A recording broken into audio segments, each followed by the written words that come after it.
Today I wanted to talk a little bit about the temple, a little bit more. Well, marrying outside of the church. This is by Orson Pratt. He says, "We cannot feel justified in closing this article on the subject of marriage without saying a few words to the unmarried females in this church.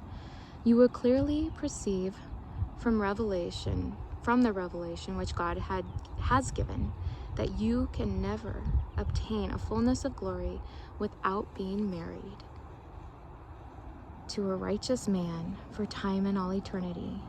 If you marry a man who receives not the gospel, you lay a foundation for sorrow in this world, besides losing the society of a husband in eternity.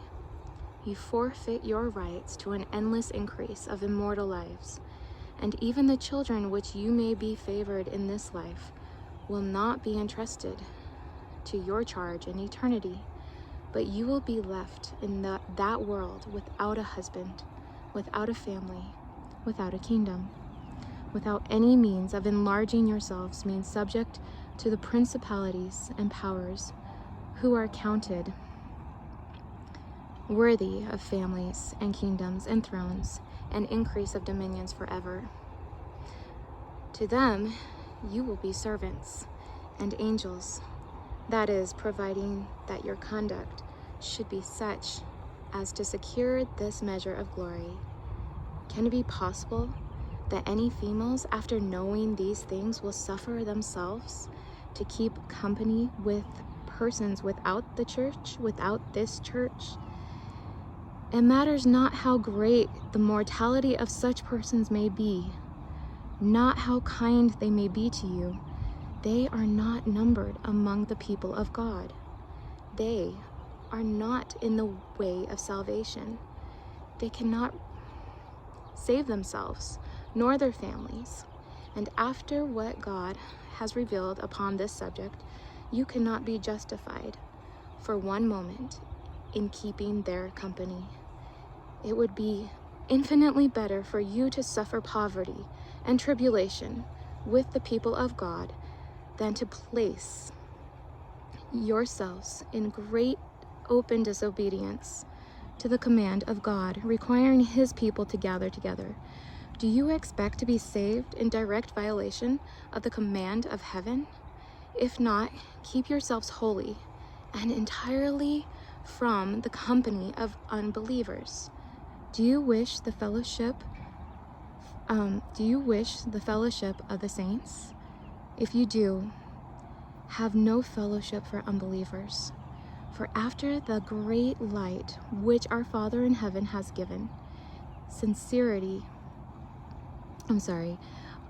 for which our Father in heaven has given, none of the saints will have any confidence in your honesty or sincerity if you will recklessly throw yourselves away and cut off all hopes of your future exaltation. No female that has a respect for the work of God or respect for her future character among his people will associate or keep company with any but the saints."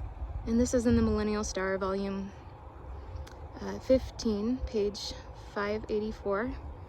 And the reason why I talk on this matter is because of the questions I've had for certain people I know, certain family members and such. It hurts because I want them to have the fullness of the gospel as well, and I pray for them all the time. Friends and family who have decided not to. I know in Doctrine and Covenants 132, it talks about this. This is doctrine. This is a constant. I think we should study it more. It's been on my mind a lot because people close to me, that's why. And I pray and fast for them a lot. And I hope that they come to a knowledge that the temple is where it's at. It's a holy place. And I hope that they too will one day want to partake of these beautiful blessings again. And if they don't have a spouse for that, I hope that they can figure out, with the Lord's help, how to make it to receive these fullness and keep their children. I hope you guys have a wonderful day. I know this one's a little bit of a downer, but just wanted to share it.